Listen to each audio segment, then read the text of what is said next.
Hello everyone, welcome to rankers day. मैं हूं अमूल ओझा। और बच्चों, अभी हम लोग टॉपिक मेनिया में आज मोशन अंडर ग्रेविटी पे कुछ क्वेश्चंस डिस्कस करने वाले हैं। और मोशन अंडर ग्रेविटी को देखा जाए तो एक बहुत ही आसान सा टॉपिक है जिसपे लगभग हर साल कई सारे क्वेश्चंस आते हैं। तो चलिए हम लोग ज़्यादा टाइम वेस्ट नहीं करते हैं, सीधे हम लोग मोशन अंडर ग्रेविटी की बात करते हैं। तो मोशन अंडर ग्रेविटी में हम लोग कुछ बेसिक बातों का थोड़ा सा पहले डिस्कशन कर लेते हैं। जैसे मोशन अंडर ग्रेविटी के केस में हम लोग एक साइन कन्वेंशन लेके चलते हैं जिसके बेसिस पे हम लोग प्रॉब्लम्स को सॉल्व करते हैं। तो साइन कन्वेंशन में हम लोग मोस्टली क्या करते हैं कि हमारा कहीं ना कहीं एक रेफरेंस होगा, उस रेफरेंस से जो कुछ भी ऊपर डायरेक्टेड है उसको हम लोग पॉजिटिव डायरेक्शन मान लेते हैं और जो भी नीचे की ओर डायरेक्टेड होता है उसको नेगेटिव मान लेते हैं। ये एक तरह का कन्वेंशन है। अब इसमें कई बार ऐसा भी हो सकता है कि किसी प्रॉब्लम में इस कन्वेंशन को चेंज करके दे दिया जाए कि भाई आप तो डाउनवर्ड वाला डायरेक्शन प्लस लीजिए, उसके अकॉर्डिंग हमें सोल्यूशन बताइए। तो जैसा इसमें डायरेक्शन कन्वेंशन दिया जाएगा उसके अकॉर्डिंग हम लोग अपना कन्वेंशन चेंज करके सॉल्व कर सकते हैं। अब इसमें देखिए, अगर हम लोग ये कन्वेंशन लेके चलते हैं तो इसमें हम लोग प्रॉब्लम्स में कैसे प्रोसीड करेंगे। तो जैसे सपोज करिए हम लोग किसी ऑब्जेक्ट को इस पोजीशन से थ्रो करते हैं, तो हो सकता है कि कुछ देर तक ऊपर जाए और बाद में नीचे आए। तो जब तक ये अपवर्ड जर्नी में है, अपवर्ड जर्नी में मान लीजिए इसका डिस्प्लेसमेंट हम लोग लिखते हैं S1।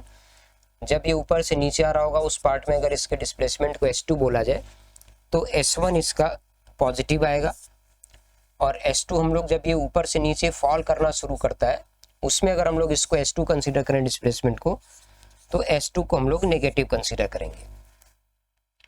इसके साथ ही जब हम लोग ऑब्जेक्ट को ऊपर थ्रो करते हैं किसी इनिशियल वेलोसिटी u से, तो ऊपर थ्रो करते समय इनिशियल वेलोसिटी को हम लोग पॉजिटिव ले लेंगे। जबकि अगर किसी ऑब्जेक्ट को नीचे थ्रो कर दिया जाए तो यही वाली वेलोसिटी को क्या कंसीडर करना होगा, नेगेटिव। अब हम लोग बात कर लेते हैं एक्सेलरेशन की। तो अगर इसमें किसी और तरह का और कोई एक्सेलरेशन इन्वॉल्व ना हो, सिर्फ एक्सेलरेशन ड्यू टू ग्रेविटी की बात की जाए, तो एक्सेलरेशन ड्यू टू ग्रेविटी इसका मैग्नीट्यूड होगा g के बराबर, जो कि 9.8 मीटर पर सेकंड स्क्वायर हम लोग लेते हैं स्टैंडर्ड वैल्यू। किसी प्रॉब्लम में इसको 10 भी दिया जा सकता है। लेकिन अब एक्सेलरेशन ड्यू टू ग्रेविटी जो है ये ऑलवेज डाउनवर्ड ही रहेगा, चाहे ऑब्जेक्ट ऊपर जाए या नीचे जाए, ग्रेविटी तो हमेशा नीचे की ओर ही काम करेगी।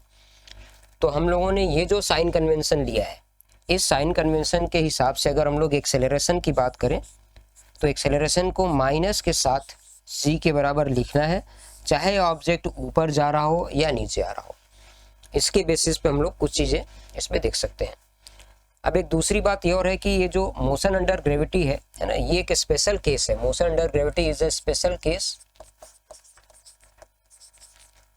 Case of uniformly accelerated motion.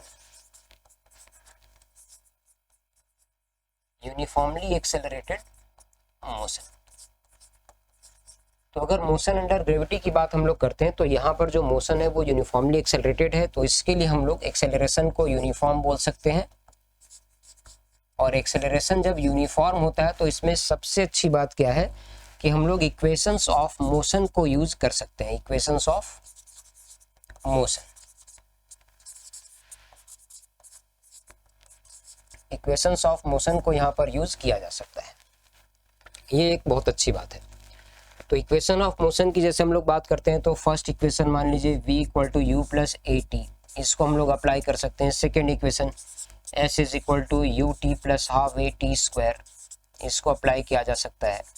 Third equation v square is equal to u square plus 2as, इसको अप्लाई कर सकते हैं।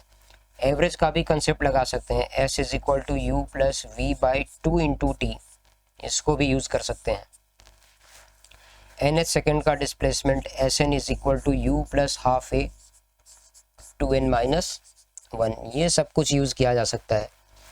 इसके साथ एक और इम्पॉर्टेंट बात है ना, यहाँ पर हम लोग गैलीलियो रेशियो की भी बात कर सकते हैं। गैलीलियो रेशियो की अगर हम लोग बात करें तो इनको भी यूज किया जा सकता है। तो गैलीलियो रेशियो बेसिकली क्या बताता है, इसके लिए इनिशियल वेलोसिटी अगर 0 है और एक्सेलरेशन यूनिफॉर्म है, इनिशियल वेलोसिटी 0 है और एक्सेलरेशन यूनिफॉर्म है, तो ratio of displacements in equal time intervals, ratio of displacements in equal time intervals, in equal time intervals.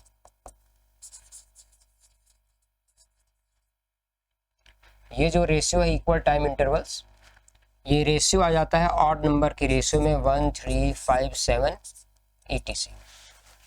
Odd number के रेशियो में आ जाता है। ये एक बहुत इंपॉर्टेंट कंसेप्ट है। इसका हम लोग यूज कर सकते हैं फ्रीली फॉलिंग बॉडी में। जैसे मान लिया कि किसी ऑब्जेक्ट को हमने रिलीज कर दिया है रेस्ट से, रिलीज्ड फ्रॉम रेस्ट। अब इसमें जब ये फॉल कर रहा है तो हमने कुछ टाइम इंटरवल्स कंसीडर कर लिए। इसमें हमने कुछ टाइम इंटरवल्स कंसीडर कर लिए। हर एक टाइम इंटरवल को टी मान लेते हैं। हर एक टाइम इंटरवल को हम लोग इसमें टी मान लेते हैं। जैसे ये टाइम इंटरवल है T, next T, next T, इस तरह से। तो अगर हम लोग पहले पार्ट में डिस्प्लेसमेंट को x लिखें तो ये वाला क्या हो जाएगा 3x और ये कितना हो जाएगा 5x। इसके साथ एक बात का ध्यान और रख सकते हैं कि अगर हम लोग t की वैल्यू को 1 ले लेते हैं 1 सेकेंड, तो x की वैल्यू हो जाती है 5 मीटर्स। लेकिन 5 मीटर्स कब? जब z की वैल्यू हम लोग क्या लेते हैं 10। अदरवाइज x बराबर क्या हो जाता है 4.9 मीटर्स। ये कब होता है? जब z बराबर 9.8 मीटर पर सेकेंड स्क्वायर। तो बेसिकली x की वैल्यू z/2 के बराबर होती है अगर एक एक सेकेंड के इंटरवल्स लिए जाए। इससे भी कई बार प्रॉब्लम्स को सॉल्व करने में काफ़ी हेल्प मिल जाती है। तो ये कुछ चीज़ों का हम लोग ध्यान रख सकते हैं। और अभी हम लोग इसमें एक प्रॉब्लम को यहाँ सॉल्व करेंगे। एक बहुत स्टैंडर्ड प्रॉब्लम है। जैसे यहाँ पर हम लोग ऐसा कंसीडर कर लेते हैं, ऐसे कोई एक टावर है जिसकी हाइट है h। यहाँ से किसी ऑब्जेक्ट को सीधे सीधे ऊपर थ्रो किया गया है किसी वेलोसिटी u से। अब इसके नीचे आने में, यहाँ से थ्रो करने के बाद, हालांकि ये पहले ऊपर जाएगा और बाद में कहीं ना कहीं रुकने के बाद ये नीचे आएगा। तो इसकी कंप्लीट जर्नी में इसका जो टाइम लगा है वो है t1। एक सेकेंड केस हम लोग फिर से इसमें कंसीडर करते हैं जिसमें इतने ही हाइट से इसी ऑब्जेक्ट को डायरेक्टली नीचे थ्रो कर दिया गया इसी स्पीड के साथ। और अब ये डायरेक्टली नीचे आने में जो टाइम लेता है, दिस टाइम इज t2। अब हम लोग एक थर्ड केस इसमें और बनाते हैं जिसमें इसी ऑब्जेक्ट को उतने ही हाइट से ड्रॉप कर दिया गया है। उतने ही हाइट से हमने क्या किया, इसको ड्रॉप कर दिया। तो अब ये ड्रॉप होने में कुछ टाइम लेता है t3। तो t1, t2 और t3 इन तीनों में क्या रिलेशन है?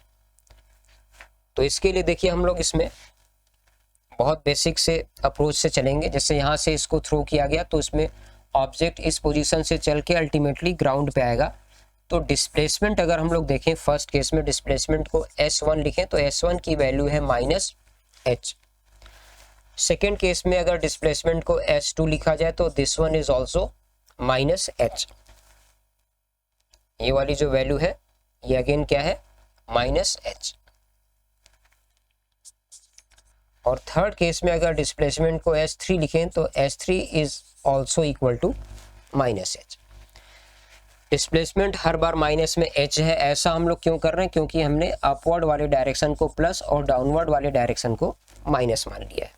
अब हम लोग 1 बाय 1 इन केसेस की एनालिसिस करते हैं। फर्स्ट केस में देखिए, इनिशियल वेलोसिटी u को हमें पॉजिटिव में u रखना होगा, जबकि एक्सेलरेशन को हमें क्या लेना होगा, माइनस के साथ g।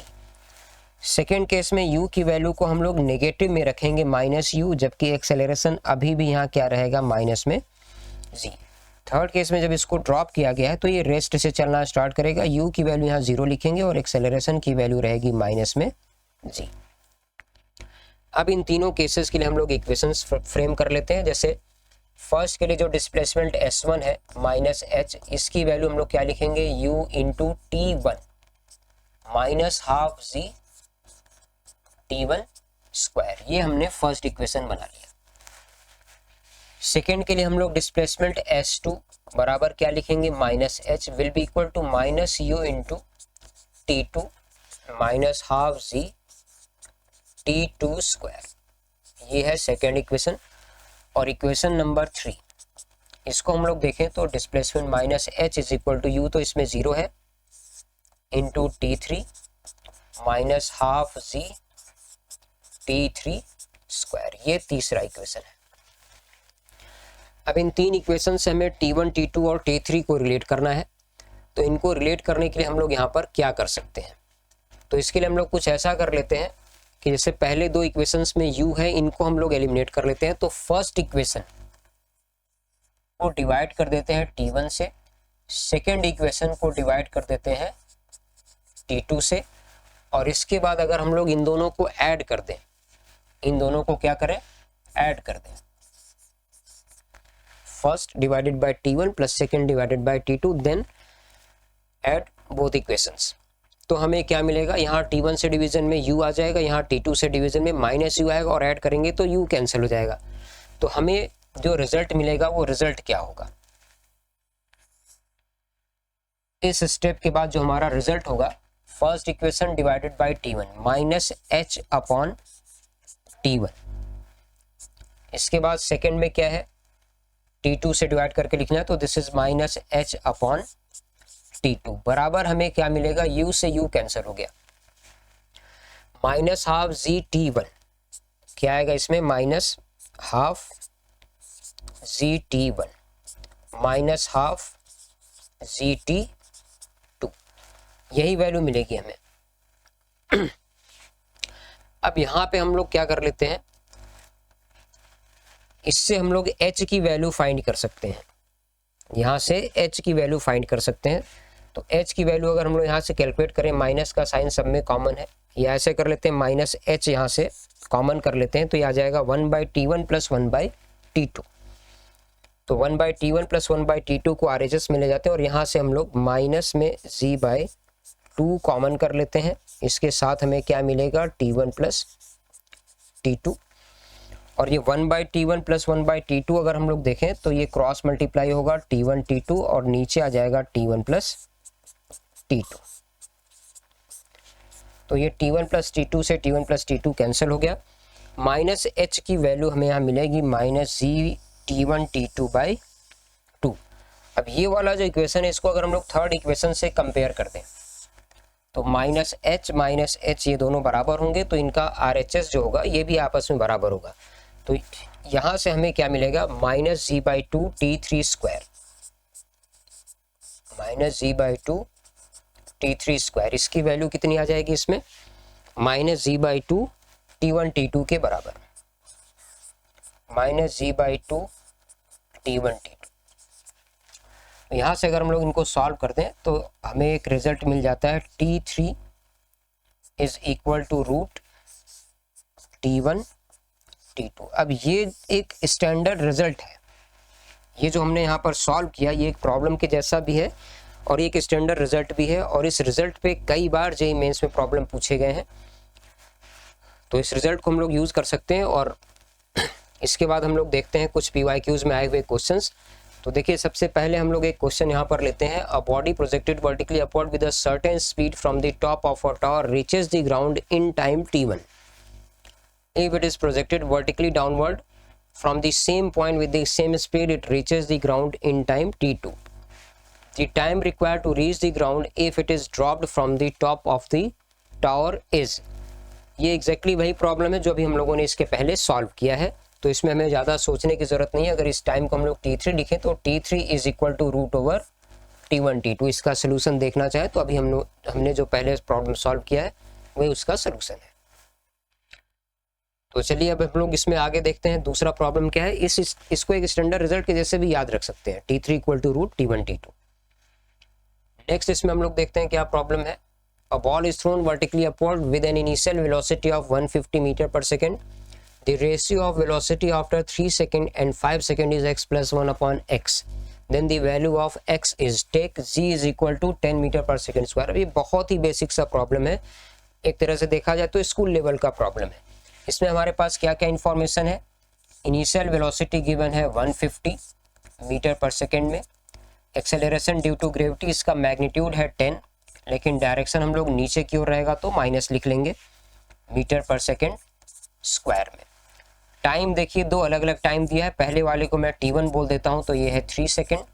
दूसरे वाले टाइम को अगर मैं T2 बोल देता हूँ तो T2 की वैल्यू है 5 सेकेंड। T1 के करस्पॉन्डिंग जो वेलोसिटी है उसको अगर मैं V1 बोल दूं, T2 के करस्पॉन्डिंग जो वेलोसिटी है उसको मैं V2 बोल देता हूं, तो V1 बराबर हम लोग क्या लिखेंगे, U प्लस AT1। V2 बराबर क्या लिखेंगे, U प्लस AT2। इनको सिंप्लीफाई कर लेते हैं। तो देखिए सिंप्लीफाई करके हमें क्या इसमें कैलकुलेशन मिलता है, U plus AT1 150 plus -10 times 3। V2 की वैल्यू हम लोग क्या लिखेंगे, 150 प्लस -10 टाइम्स 5। इनको सॉल्व कर देते हैं तो 150 माइनस 30, ये वाला तो हो जाएगा 120। इसको सॉल्व करते हैं तो 150 माइनस 50, ये वाला कितना हो जाएगा 100। 120 metre per second, 100 metre per second. अभी इनका रेशियो बताया गया है x plus one upon x. तो अगर हम लोग V1 और V2 का रेशियो यहाँ पर ले लें तो ये कितना मिलेगा, 120 अपॉन 100। सॉल्व करते हैं तो 6 अपॉन 5, इसको हम लोग लिख सकते हैं 5 प्लस 1 अपॉन 5। और इसको कंपेयर करना है x प्लस 1 अपॉन एक्स से, तो यहाँ से हमें x की वैल्यू क्या मिल रही है, 5 के बराबर। तो ये ठीक ठाक सा प्रॉब्लम है, स्कूल लेवल का प्रॉब्लम है, ध्यान से देखा जाए तो बहुत बेसिक। तो x की वैल्यू 5, इसका हम लोग आंसर देना चाहें तो C आंसर दे सकते हैं। और ये न्यूमेरिकल में भी पूछा जा सकता था, है ना, ऐसे डायरेक्टली इसको न्यूमेरिकल में देके x की वैल्यू पूछ सकते हैं। तो और देखते हैं कुछ क्वेश्चन है क्या इसमें। चलिए यहाँ पर एक क्वेश्चन है अपने पास, juggler throws balls vertically upward with same initial velocity in air. एक जगलर है जो बार बार बॉल्स को थ्रो कर रहा है हवा में, सभी को सेम इनिशियल वेलोसिटी से थ्रो कर रहा है। कैसे थ्रो कर रहा है, इसके लिए कुछ इसमें कंडीशंस दी गई हैं। तो कंडीशन क्या है, when the first ball reaches it's highest position. जैसे इसने पहले बॉल को थ्रो किया, अब जैसे ही पहला बॉल अपने हाईएस्ट पोजीशन पे पहुंचेगा, he throws the next ball. अब वो दूसरे बॉल को थ्रो कर रहा है, he throws the next ball. Assuming the juggler throws n balls पर सेकेंड। यहाँ ध्यान देना है, एक सेकंड में कितने बॉल्स को थ्रो कर रहा है, n बॉल्स को। The maximum height the balls can reach is. अब मैक्सिमम हाइट हमें बतानी है जो एक बॉल रीच करेगा। तो यहाँ देखिए एक बहुत अच्छा इंफॉर्मेशन दे दिया गया है, assuming the juggler throws n balls पर सेकेंड। एक सेकंड में n बॉल्स को थ्रो कर रहा है। तो यहाँ से हम लोग ये पता कर सकते हैं कि दो बॉल्स को थ्रो करने के बीच में जो टाइम इंटरवल होगा वो कितना होगा, है ना। तो हम लोग यहाँ पर पता कर सकते हैं time interval between two successive throws. लगातार दो बार थ्रो करने के बीच में कितना टाइम इसमें लग रहा होगा। तो एक n बॉल्स एक सेकेंड्स में थ्रो किए जा रहे हैं, तो दो बॉल्स के बीच में जो टाइम लगेगा, इसको अगर मैं बोल देता हूँ स्मॉल t, तो that will be equal to 1/n, because n balls are thrown per second. एक सेकेंड में अगर n बॉल्स थ्रो किए जा रहे हैं तो एक बॉल को थ्रो करने में जो टाइम इंटरवल होगा वो होगा 1/n। इसके बाद हम लोग ये इंफॉर्मेशन देखते हैं कि जब पहला बॉल हाईएस्ट पॉइंट पे पहुंचने वाला होगा, जैसे मान लीजिए जगलर ने इधर कहीं से बॉल्स को थ्रो करना स्टार्ट किया यहां से, तो ये है फर्स्ट बॉल, ये क्या है, फर्स्ट बॉल है। यहां पे है अपना फर्स्ट बॉल, इधर से थ्रो हुआ। फर्स्ट बॉल यहां पहुंचा अपने हाईएस्ट पॉइंट पे, इसको मैं बोल देता हूं H। अब ये सेकेंड बॉल को थ्रो करने वाला है। फर्स्ट बॉल यहां से थ्रो होके गया, मान लेते हैं ये किसी वेलोसिटी u से थ्रो हुआ होगा, तो ये u से चल के यहाँ पर आके रुका। फाइनल वेलोसिटी इसकी यहाँ पे 0 होगी।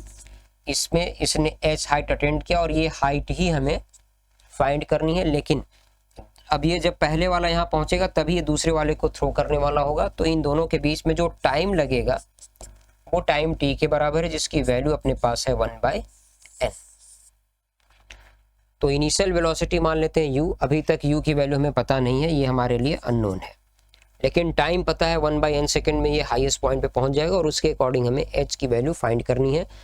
तो अगर हम लोग एक बार v = u + at अप्लाई कर दें, v = u + at, तो v की वैल्यू है 0, u की वैल्यू u लिख लेते हैं, a की वैल्यू माइनस में g और टाइम है 1/n। यहाँ से अगर हम लोग इसको सॉल्व करते हैं तो u की वैल्यू आ जाएगी g/n।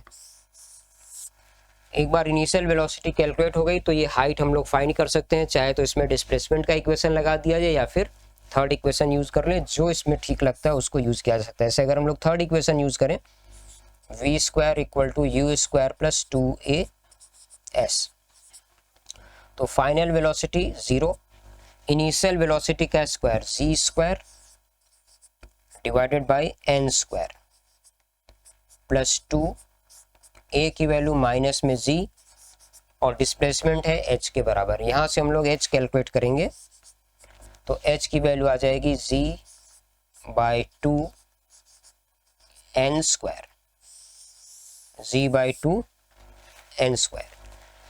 तो g/2 n² यहाँ लास्ट वाला ऑप्शन है। तो ये भी कोई ज़्यादा मुश्किल क्वेश्चन नहीं था, आसान क्वेश्चन था। और तो इस तरह से हम लोग देख सकते हैं मोशन अंडर ग्रेविटी में कई सारे इजी प्रॉब्लम्स पूछे जाते हैं। बहुत आसान सा टॉपिक है जिसमें हम लोग अच्छा स्कोर कर सकते हैं। तो चलिए आज के वीडियो में इतना ही, मिलते हैं फिर इसी तरह के और वीडियो के साथ टॉपिक मेनिया में। तब तक के लिए अच्छे से पढ़ाई करते रहिए। Bye bye, take care.